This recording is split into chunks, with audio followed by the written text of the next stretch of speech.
इस वीडियो में हम समझेंगे वर्नियर कैलिपर क्या होता है और इससे रीडिंग कैसे ली जाती है। चलिए जल्दी से स्टार्ट करते हैं। वर्नियर कैलिपर एक प्रिसिजन मेजरिंग इंस्ट्रूमेंट है जो हमें बहुत ज्यादा एक्यूरेट मेजरमेंट्स देता है। इससे हम मेजर कर सकते हैं बाहर का डायमीटर, अंदर का डायमीटर और कुछ मॉडल्स में डेप्थ भी मेजर होती है। Parts of vernier caliper. इसमें एक होता है मेन स्केल जो फिक्स्ड होता है और दूसरा होता है वर्नियर स्केल जो स्लाइड करता है। वर्नियर कैलिपर के बड़े जॉज एक्सटर्नल डायमीटर के लिए होते हैं और छोटे जॉज इंटरनल डायमीटर के लिए। कुछ मॉडल्स में डेप्थ गेज भी होता है। अब सबसे इंपॉर्टेंट सवाल, वर्नियर कैलिपर की रीडिंग कैसे ली जाती है? स्टेप 1, जो ऑब्जेक्ट मेजर करना हो उसे वर्नियर कैलिपर के जॉज के दरमियान लगाएं। स्टेप 2 में चेक करें कि वर्नियर स्केल का 0 मार्क मेन स्केल पर किस वैल्यू को क्रॉस कर चुका है।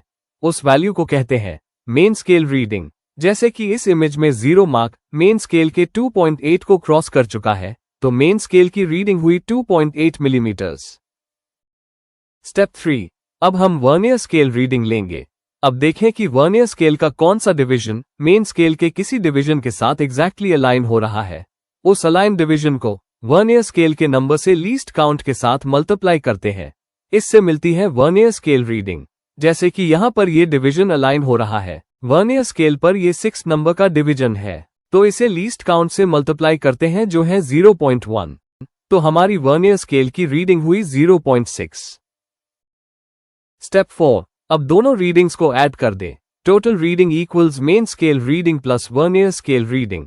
यही होती है फाइनल एक्यूरेट मेजरमेंट। रीडिंग लेने से पहले एक बहुत जरूरी स्टेप होता है, जीरो एरर चेक करना। जीरो एरर क्या होता है? जब वर्नियर कैलिपर के जॉज को पूरी तरह क्लोज कर दिया जाए और फिर भी वर्नियर स्केल का 0 मेन स्केल के 0 के साथ अलाइन ना हो, तो इसे कहते हैं जीरो एरर। वर्नियर कैलिपर के जॉस को कंप्लीटली क्लोज करेंगे तो ये 3 केस हो सकते हैं। Case 1, no zero error. अगर